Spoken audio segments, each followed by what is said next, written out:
একটা 70 বছরের মুরব্বীও যদি শুনে যে আমার মায়ের দুনিয়া থেকে বিদায় নিয়ে চলে গেছে রে, মুরব্বীটাও দেখবেন চোখের পানি ফালায়া ফালায়া পানিগুলো গড়ায়া গড়ায়া পড়ে মায়ের জন্যে। চায়ের দোকানে যাওয়ার পরে চা পান করতে পারে না, মায়ের কথা মনে পড়ে যায়। ঈদের দিনে যারা মা হারাইল, সুন্দর সুন্দর ফল সামনে সাজাইয়া কত চেষ্টা করে খাওয়ার জন্য, কিন্তু মা হারা সন্তানটা পারে না। চোখের পানি ফালায়া বলে, হে মালিক, তুমি আমার মায়ের কেন নিয়ে গেল? আমি বড় গরিব ছিলাম, আমার মা আমি চেষ্টা করলে ওই সময় খাওয়াইতে পারতাম না, কারণ আমিও গরিব, আমার মাও গরিব। আজকে আমি বড় টাকার মালিক হয়েছি, বড় দামি গাড়ি বাড়ির মালিক হয়ে গেলাম। আজকে ঈদের দিনে এমন কোনো দামি ফল নাই যে ফলটা আমার ঘরের মধ্যে আনা হয়নি, কিন্তু আমার কপাল এত খারাপ, বাড়িতে একটাই অভাব, আমার মা বাবা নাই। যারা মা বাবা হারাইছো এরা জানো মা বাবার কি পরিমাণে দাম। আব্দুল উজ্জা হারে আর টের পায় যে তার মা দুনিয়ায় নাই, মা হারায় বড় পাগল পারা হয়ে গেল। চোখের পানি ফালায়া ফালায়া যে কোনো জায়গায় গেলে মায়ের মিস করে, মায়ের জন্য কান্দে। একটা পর্যায়ে আব্দুল উজ্জার বাবাও যখন বিয়ে করে ফেললো, এখন ঘরের মধ্যে আপন মা নাই, ঘরের মধ্যে সৎ মা চলে আসলো। মনে রাখবারে বাপ, আপন মা তো আপন মা, সৎ মা তো সৎ মা, ঠিক কিনা? যতই ঘরের মধ্যে যায় কিন্তু আগের মতো মায়ের আদর পায় না। একটা পর্যায়ে কয়েকদিন পরে তার বাবাও দুনিয়া থেকে বিদায় নিয়ে চলে গেল, এখন মাও নাই বাবাও নাই। ঘরের মধ্যে এখন যে মাটা আছে শুধু সৎ মা আছে। সৎ মা চিন্তায় পড়ে গেল, জুয়ান পোলা, বাড়ির মধ্যে আমি তারে খাওয়াইতে পারবো না। চিন্তা করে করে তাকে নিয়ে তার চাচার বাড়ির মধ্যে নিয়ে গেল। তুমি চাচার বাড়ির মধ্যে থাকবা, এখানেই থাকবা, চাচার বাড়িতে কাজ করবা, চাচায় যা দেয় তা খাবা, এর বাইরে তুমি যাবা না। রায়পুরার হাসনাবাদ এলাকার মুসলমান যুবকেরা মন লাগায় আব্দুল উজ্জার এই ঘটনা বান্দা শুই না যায়। আব্দুল উজ্জারকে তার মা নিয়া চাচার ঘরে দিয়া দেয়। চাচার ঘরের মধ্যে দেওয়ার পরে বলে, তুমি চাচার বাড়িতে কাজ করবা, চাচা যা খাওয়ায় খাবা, যদি না দেয় খেতে পারবা না। চাচার বাড়িতে কাজ করে চাচা খাওয়া। একটা দিন এমন হয়ে গেল, খাবারের প্লেট নিয়ে যখন সামনে বসে গেল, চাচায় খায়, আব্দুল উজ্জা খায় না। চাচাকে, আব্দুল উজ্জা রে, কেন তুমি খাও না? একবার জিজ্ঞেস করার পরে উত্তর দেয় না, দুইবার জিজ্ঞেস উত্তর দেয় না। একটা পর্যায়ে আব্দুল উজ্জা বলে, ও চাচা, আজকে আমি খাওয়ার জন্য এই প্লেটের মধ্যে বসি নাই, আমারে বলেন না মদিনাওয়ালা নবীর ব্যাপারে আপনি কি জানেন, আমারে বলেন। ওনার ব্যাপারে জানি উনি কালেমার দাওয়াত দেয়, বড় ভালো মানুষ, তবে একটা জানি আমার ধর্মের না, উনি অন্য ধর্মের প্রচারক, অন্য ধর্মের প্রচার করে, আমাদের ধর্মে প্রচার করে না, আমাদের ধর্মের ব্যাপারে উনি বলেও না, আমাদের ধর্মকে উনি ঘৃণা করে, ওনার ধর্মের প্রচার উনি করে। আব্দুল উজ্জা জানায়া দেয়, ও চাচা আমার, যেই লোকটার ব্যাপারে আমি বলতেছি, ওই লোকটার মায়ার প্রেমের মধ্যে আমি পড়ে গেছি, তার ইস্ক আমার অন্তরের মধ্যে ঢুকায়া ফেলছি গো চাচা। দেরি করলাম না, চলেন না দুইজনে ওনার যেই কালেমা, ওই কালেমা পরে দুইজনে আমরা মুসলমান হয়ে যাই। আব্দুল উজ্জা চাচায় কয়, জীবনে কোনোদিন উনার কালেমা পড়তে পারি না, উনি আমার ধর্মের না, উনি অন্য ধর্মের, ওই ধর্মের প্রচারক আমরা হতে পারি না, ওই ধর্মে আমরা যেতেও পারি না। বাপদাদার ধর্ম ছাড়িয়ে দিয়ে তোনার ধর্ম মানবো, এটা কঠিন কেন, আমাদের জন্য পসিবল না। আব্দুল উজ্জা কয়, চাচা আমার, যেহেতু কালেমা পড়বেন না, আমি দেরি করতে পারি না, আমি আপনার সামনে এই খানার প্লেটের সামনে আল্লাহকে সাক্ষী রেখে আমি পড়ে নিলাম, লা ইলাহা ইল্লাল্লাহ মুহাম্মাদুর রাসূলুল্লাহ। কালেমা পড়ে মুসলমান হয়ে গেল। কার সামনে? কার সামনে? চাচা কি মুসলিম না অমুসলিম? এবার আব্দুল উজ্জা কালেমা পড়ার পরে অমুসলিম, কথা কয় না, মুসলিম। কালেমা পড়ে মুসলমান হয়ে গেল। আব্দুল উজ্জা চাচা কয় মাথা তো গরম করে নিবি, মাথা তো গরম করে দিলি, এতদিন পর্যন্ত আমার বাড়ি খায়া, আমার নুন খায়া, আমার গুণ গাওয়া বাদ দিয়া আর এক ধর্মের গুণ গাবি, ডইব হবে না তো। কে কয়?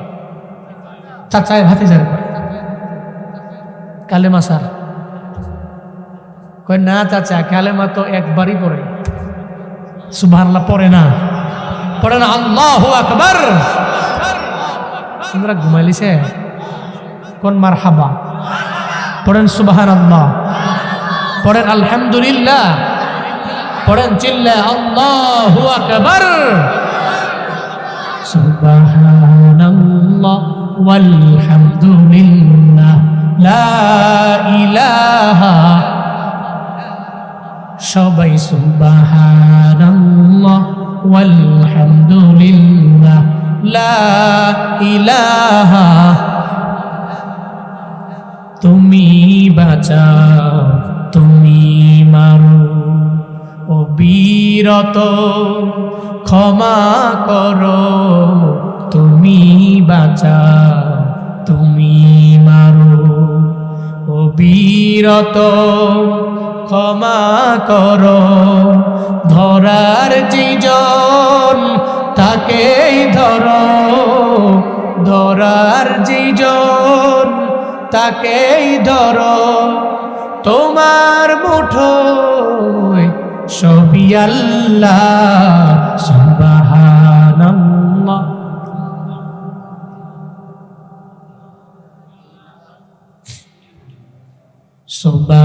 সুবহানাল্লাহ ওয়ালহামদুলিল্লাহ, তোমারি জিকে পরে অবাধ্য হই কেমন করে, তোমারি জিকে পরে অবাধ্য হই, খুঁজে না পাই কোনো ভাষা, খুঁজে না পাই কোনো ভাষা, শুকর গুজার সবই আল্লাহ, সুবহানাল্লাহ লা ইলাহা ইল্লাল্লাহ, সুবহানাল্লাহ লা ইলাহা ইল্লাল্লাহ, সুবহানাল্লাহ।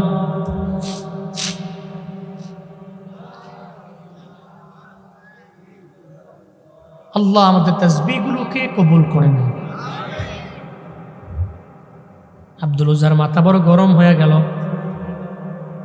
চাচার মাথা গরম হয়ে গেল কেন? আব্দুল উজ্জা কালেমা পড়ে মুসলমান হয়ে গেছে। কালেমা ছাড়ো আব্দুল উজ্জা, নিলে জানে মেরে ফেলবো। ওই কালেমা তো একবার পড়ে, দুইবার পড়ে না, তিনবার পড়ে না, চারবার পড়ে না। একবার কালেমার মজা যারা পায়, বুলেটের সামনে ফাঁসির মঞ্চে গিয়েও কালেমা পড়ে, ঠিক কিনা?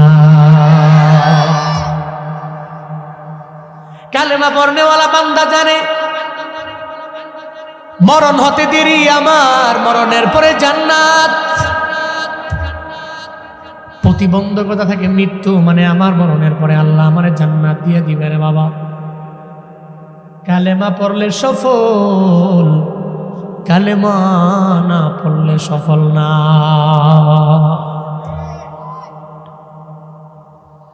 চাচাই বলে আব্দুল উজ্জারে, এই জীবনে তোরে আমি এমন কিছু নাই যে তোরে দেই নাই, সব আমারে দিয়া দাও। কয়ে দিয়া দিলাম। পরনের গেঞ্জিটা পর্যন্ত কুইলা কুইলা যখন চাচা হাতের মধ্যে দিয়া দেয়, সব দিয়ে দিল, শুধু পরনের মধ্যে বাকি আছে একটা লুঙ্গি। চাচায় কয় ভাতিজারে, লুঙ্গিটাও তো আমার টাকায় কেন, এই লুঙ্গিটা কেন আমারে দাও না? চোখের পানি ফালাই 18 বছরের যুবক চাচা দরবারে চোখের পানি ফেলা ফেলা বলে, চাচা আমার, আমি জুয়ান মানুষ, যদি লুঙ্গিটাও যদি আপনি আমার থেকে কেড়ে নেন, দুনিয়াতে আমার মাও নাই, আমার বাবাও নাই, আমার ঘরও নাই, আমার বাড়িও নাই, আমার থেকে লুঙ্গিটা কেড়ে নিলে আমি উলঙ্গ হয়ে যাব, কেমনে এখান থেকে ওখানে আমি যাব? লুঙ্গিটা ভিক্ষা দিয়া দেন, আল্লাহ যদি কোনোদিন আমার ধনী বানায়, লুঙ্গির টাকা আমি আপনার দরবারে পৌঁছায় দিব। চিল্লা পড়া যাবে কি মারহাবা?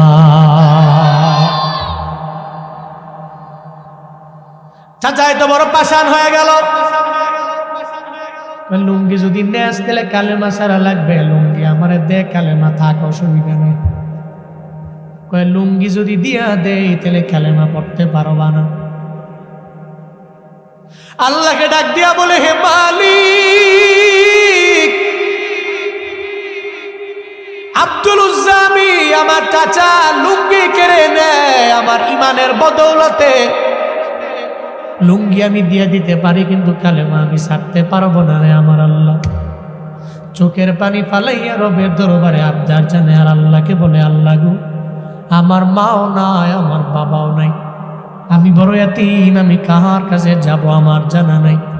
তবে যার কেউ নাই তার একজন আছে, চিল্লা বলো তার নাম। কেউ নাই, কি আছে? বাবারা, মাঝে মাঝে বিপদে বলে দেখবেন আপনার আশেপাশে কেউ নেই। আপনার টাকা হলে আপনার ডানে বামে লোকের অভাব নেই খবর নেওয়ার মতো।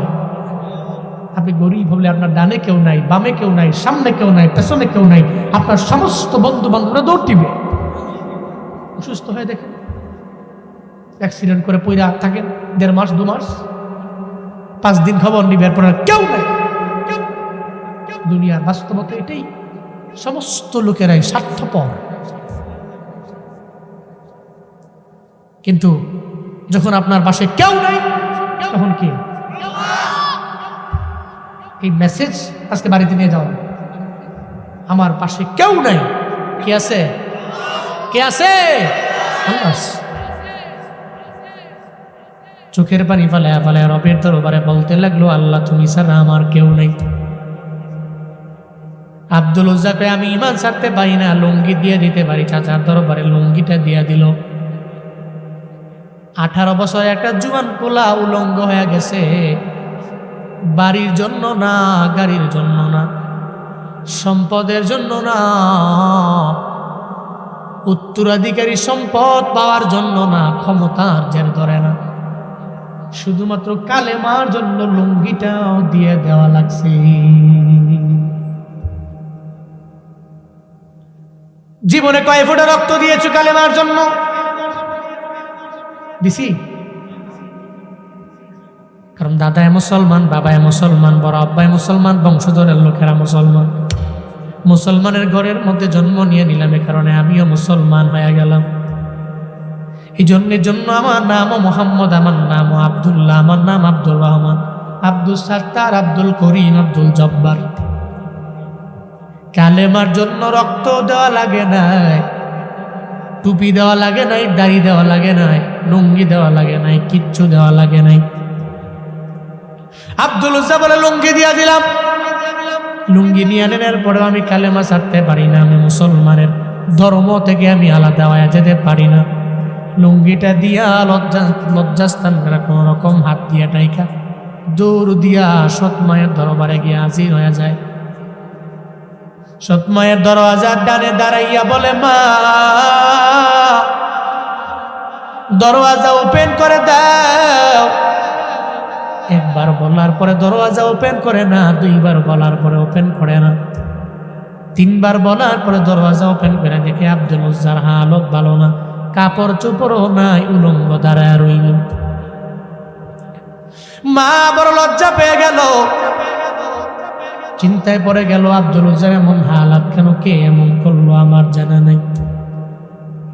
আব্দুল উজ্জা চোখের পানি ফেলে কান্দে আর জানায় দেয়, মা রে, আপনি তো আমার সৎ মা, দুনিয়াতে আমার আপন মা নাই, আমার আপন বাবা নাই, থাকলে আমি এদের দরবারে যেতাম একটা লুঙ্গির জন্য, একটা বস্ত্রের জন্য। এরা নাই। এই দুনিয়াতে আপনি ছাড়া আমার আপন এই এলাকায় কেউ নাই। যদি আমার লজ্জাস্থান ঢাকার জন্য একটা বস্ত্র দিতেন, কোন রকম লজ্জাস্থান ঢাইকা আমি আপনার এলাকার মধ্যে আর থাকতাম না। আমি দৌড়াইয়া আমার মায়া নবীর দেশে চলে যাইতাম। দিবেননি আমারে বস্ত্র? কয় বস্ত্র নাই, আমি বড় গরিব, বড় অসহায় মানুষ, আমার ঘরের মধ্যে বস্ত্র নেই। কম্বল আছে, নিয়ে থাকলে কম্বল দেন। এটা কম্বল যখন দেওয়া হলো, কম্বলটারে দুইটা সিরা সিরা ভাগ কইরা লজ্জাস্থানটাকে কোন রকম ডাকলেন, বললেন মারে বিদায় দাও, কালেমা পরে মুসলমান হয়ে গেলে জান্নাতে দেখা হতে পারে। যদি কালেমা না পড়ো, দুনিয়া আখিরাতে কোথাও আর দেখা হবে না। বিদায় দাও। যাব কই? নবীর দরবারে। সুবহানাল্লাহ কয় না? কি দামি জায়গা জানেন? কি দামি জায়গা। নবীর দরবারে যাই, নবীর কাছে যাই, নবীর কাছে যাই। দামি কথা, নবীর কাছে যাই। সমস্ত দুনিয়ার লোকেরা ফিরে গেছে, নবীর কাছে যাই, সন্ধান তো ওখানে মিলবে। উনি তো দুঃখী, উনি এতিম, ওনার কেউ ছিল না। এই জন্য জীবনে উনি এতিমদেরকে যে প্রায়োরিটি দিয়েছেন, মিসকিনদেরকে যে প্রাধান্য দিয়েছেন, নিঃস্বদেরকে উনি প্রাধান্য দিয়েছেন, অসহায়দেরকে উনি প্রায়োরিটি দিয়েছেন। ওনার সামনে গেলে সবাইকে উনি বুকে টানছেন, কাছে আনছেন। উনি আমার নবী। আল্লাহ জীবনে একবার হলেও ওই নবীর রওজায় সশরীরে সালাম দেওয়ার মতো তৌফিক এই ময়দানে প্রত্যেককে আল্লাহ পাক দান করেন। আরো জোরে পড়ে না আমিন। যেতে মন চায় না? মন চায় না? চায় না? চায় না? আমি লিখব চিঠি দেব তোমার, পাখি পোষে দিও রোজা। আমি লিখব চিঠি দিব তোমার, পাখি পোষে দিও রোজা। আমি লিখব চিঠি দেব তোমার, পাখি পোষে দিও রোজা। চিঠির উত্তর যদি গোনা পাই, এ জীবন মরণ সবই যে বৃথায়। চিঠির উত্তর যদি গোনা পাই, এ জীবন মরণ সবই যে বৃথায়।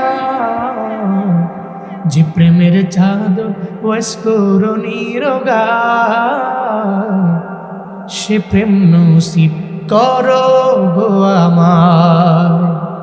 যে প্রেমের চাদর ওয়াস করুণীর গায়, সে প্রেম নসিব করো গো আমার। আমি লিখব চিঠি দেব তোমায়, পাখি পোষে দিও রোজা। আমি লিখব চিঠি দেব তোমায়, পাখি পোষে দিও রোজা। মারহাবা। আমি লিখব চিঠি দেব তোমায়, পাখি পৌঁছে দিও আমার নবীর রওজায়। কি আকাঙ্ক্ষামূলক এক গজল লিখেছেন লেখক। কি সুন্দর, কি আকাঙ্ক্ষা, কি মনের ভাষা। আমি লিখব চিঠি দেব তোমায়, পাখি তুমি নবীর রওজায় পৌঁছে। চিঠির উত্তর যদি না পাই, আমার জীবন মরণ সব বৃথা হবে। যে প্রেমের চাদর ওয়াসাল কারনির গায়ে, ওই প্রেম তুমি আমায় দিও। সুবহানাল্লাহ পড়বেন না? ওয়াসাল কারনির প্রেম জানেন কি প্রেম ছিল? আমার মরণের পরে ওমর আলী একটা জুব্বা দিলাম, এই জুব্বাটা ওয়াসাল কারনিরে দিও। না না, পকেটে চোন বাড়ি যায় কই না, জোরে কর না। জুব্বাটা আমার মরণের পরে আমার জুব্বা ওয়াইস নবী, জুব্বাটা সাধারণ কোনো ইয়ের মনে করছেন নাকি, মৌলবীর, যে কোনো হুজুরের কোনো বক্তার, নবীর জুব্বা খাম গেলে মনে করছেন নবীর জুব্বা, যেই দেহের ঘাম মুবারক মেশকের চাইতেও দামি ঘাম বেশি। সাধারণ এটা উদ আতর 1 তোলা 1 ml। এই যে আমাদের পকেটে একটা আছে, আমি দেখাই আপনাদেরকে, এই যে ml, এটা হচ্ছে ম্যাজেস্টিক ওট, মাত্র 3 ml। এরকম এই 3 ml উদের দাম বাংলাদেশি 90,000 টাকা। কত টাকা? মানে 1 ml 30,000, 3 ml কত? 90,000। শুধু এই উদ। এবার বোঝেন মিশকের, নবীজির ঘাম মুবারকের ঘ্রাণ ছিল মিশকের চাইতেও পবিত্র এবং সুঘ্রাণওয়ালা। সুবহানাল্লাহ জুড়ে পড়ে না? আর ওই ঘাম মুবারক লাগছে যে জুব্বায়, ওই জুব্বার দাম আমার রবের দরবারে কম না বেশি? কম না বেশি? দিও এই জুব্বা দিও। হযরত ওমর আর আলী বলেন, নবী ওয়াইসের জীবনে দেখলাম না, কেমনে চিনবো? চিনতে হলে আমি জানাইয়া দিলাম, তার চেহারা এমন হবে, তার হাত এমন হবে, তার পা এমন হবে, তার হাতের মধ্যে একটা সাদা অংশ থাকবে, যেটা দেখার পরে ওয়াইস আল-কারনী দেখতে পারবা, চিনতে পারবা। কেমনে চিনলেন? জীবনে দেখলেন না, কেমনে চিনলেন? নবী কয়, আমি যদিও জীবনে কোনোদিন ওয়াইসের দেখলাম না, আল্লাহ পাক স্বপ্ন যুগে 1 বার না 2 বার না 3 বার না, বহুবার স্বপ্ন যুগে আল্লাহ পাক ওয়াইস আল-কারনী রে আমারে দেখায়া দিয়েছে। বহুবার ওয়াইস আল-কারনীকে আল্লাহ পাক স্বপ্ন যুগে আমারে দেখাইছে। কি দামি ওয়াইস আল-কারনী! মনে রাখবেন, কেউ যদি ইমান নিয়া বা ইমানের সাথে স্বপ্ন যুগে নবীকে দেখতে পায়, তাহলে তার জন্য জান্নাতটাকে ওয়াজিব করে দেওয়া হয়, জাহান্নামকে হারাম করে দেওয়া হয়। জান্নাত কি ওয়াজিব, জাহান্নাম নবীরে দেখতে পাবে, নবীরে দেখতে পারলেই হলো। দেখবেন কেমন? আমল আছে। এশার নামাজের পরে অজুর সাথে আপনি শুয়ে পড়ছেন, অজু নিয়া ডান কাতে হইয়া 100 বার দুরূদ পড়ে। কয়শো বার?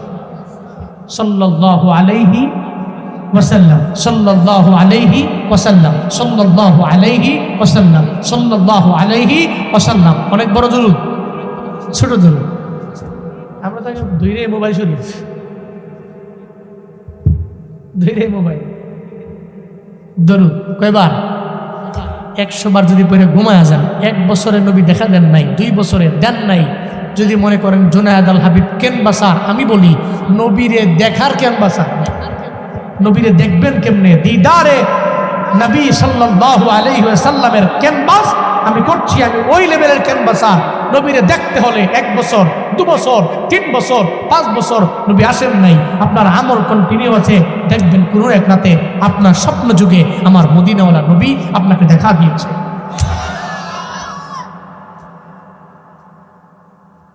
নবীরে দেখতে পারলে জান্নাতটাকে আল্লাহ ওয়াজিব বানায় দিবে, জাহান্নামটাকে আল্লাহ হারাম বানাবে। মনে আছে আব্দুল উজ্জার কথা? আব্দুল উজ্জা কয়, আমার বিদায় দাও, আমি নবীর দরবারে যাবো। নবীর দরবারে যাই জায়গা, দৌড়ে রওনা হয়ে গেলেন, মদিনাওয়ালা নবীর দরবারে যাবেন। নবীজি বয়ান করতেছেন, নবীর সামনে সাহাবায়ে কেরামেরা মসজিদে নববীর দরওয়াজার সামনে গিয়ে একটা উকি মেরে তাকায়া দেখে, রে একটা চাঁদ মনে হয় মসজিদে নববীর মধ্যে দেখা যায়। কত সুন্দর ছিলেন আমার মায়ার নবী, জানো কত পরিমাণে সুন্দর। আল্লাহ পাক আমার মায়ার নবীর চেহারা মুবারকের মধ্যে এত পরিমাণে বরকত দিয়া দিলেন, সৌন্দর্যতা দিয়া দিলেন। মেরাজে নবী গেলেন, আসমানের মধ্যে ইউসুফ নবীর সাথে আমার মায়ার নবীর মোলাকাত হয়ে গেল। চিল্লায় বলেন কোন নবী? ইউসুফ নবী সুন্দর না কালা? হ্যাঁ, এত পরিমাণে সুন্দর। নবী দেখা বলে, আল্লাহ পাক আপনার এত সুন্দর বানাইলেন, আপনার চেহারা পুরো সুন্দর। শুধু তাই না রে বাবা, সারা দুনিয়ার সমস্ত সৌন্দর্য যদি, অর্ধেক সৌন্দর্য যদি এক পাল্লায় দাও, ধরো 100% সৌন্দর্য পুরা দুনিয়ার, 50% সৌন্দর্য যদি এক পাল্লার মধ্যে দাও, আর একটা পাল্লায় যদি ইউসুফ নবীর সৌন্দর্য দাও রে বাবা, ওই 50% সৌন্দর্যের পাল্লাটা হালকা হবে, ইউসুফ নবীর সৌন্দর্যের পাল্লা ভারী হয়ে যাবে। আপনি ওর সুন্দর। ইউসুফ নবী কয়, আপনি আমার চাইতে আরো বেশি সুন্দর। মানে ইউসুফ নবীকে বলতেছে আপনি সুন্দর। নবীজি বলতেছেন মেরাজে গিয়ে আসমানে, আপনি সুন্দর। নবী ইউসুফ নবীকে বলতেছে, ইউসুফ নবী কয় আপনি আমার চাইতে আরো দ্বিগুণ সুন্দর। আর ইউসুফ নবীর সৌন্দর্যের বর্ণনা দিতে গিয়ে মুফাসসিরিনে কেরাম বলেছেন, ইউসুফ নবীর সৌন্দর্য ছিল পুরা দুনিয়ার অর্ধেক সৌন্দর্য আল্লাহ পাক তার চেহারায় দিয়েছেন। আব্দুল উজ্জা দেখা করে চাঁদ, একটা চাঁদ মসজিদে নববীতে বসে আছে। কি বসে আছে? একটা চাঁদ। মায়ার নবী উকি মারার পরে মায়ার নবী দেখতে পেল যে আব্দুল উজ্জা নবী চিনে না, তবে দেখছে একটা ছেলে উকি মেরা নবীর দিকে তাকাইছে, চুলগুলা উস্কো খুস্কু, চেহারার মধ্যে কালো সাপ দেখা যায়, মনে হয় কয়েকদিনের না খাওয়া। নবীজি সাহাবায়ে কেরামদের বললেন, কেউ কি দিল তারা দইরা আমার সামনে আন না। আব্দুল উজ্জাকে সামনে নিয়ে গেল। আব্দুল উজ্জার মনের আশা পূরণ হয়ে গেছে, কারণ আমার মায়ার নবীর চেহারা মোবারক সামনে থেকেই দেখলো। নবীর চেহারা মোবারক যখন দেখছে, জান্নাত তো ওয়াজিব হয়ে গেছে, জাহান্নামকে হারাম বানিয়ে দিয়েছেন কে?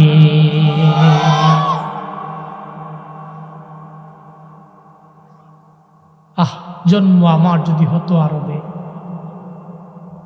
নবীর দেখে সময় কাটাতাম আমি, নবীর সময়। দেখতে পারি নাই জীবনে, কিন্তু নবীর প্রতি ইশক প্রেম অন্তরে আছে না নাই? আছে না নাই? আল্লাহ নবীর প্রতি ইশক প্রেম বেশি বাড়ানোর তৌফিক দান করেন, আরো বেশি বাড়ায়া দেন। অল্প না, বেশি বেশি নবীর ভালোবাসার তৌফিক দান করেন। জন্ম আমার নবী যোগে হলে কেমন হতো, জন্ম আমার নবী যুগে হলে কেমন হতো, দুনয়নের রাসূল পাক দেখিলে কেমন হতো, দুনয়নের রাসূল পাক দেখিলে কেমন হতো, জন্ম আমার নবী যুগে হলে কেমন হতো, জন্ম আমার নবী যুগে হলে কেমন হতো। মারহাবা। জন্ম আমার নবীর যুগে হলে কেমন হতো। নবীজিকে গিয়া বলেন, আমার পরিচয় হচ্ছে আমি আব্দুল উজ্জা। কি নাম? এর মানে উজ্জার গোলাম। উজ্জা হচ্ছে একটা মূর্তির নাম। কিসের নাম? মূর্তির গোলাম। কারণ সে তো ইসলাম ধর্ম কবুল করেছে মাত্র।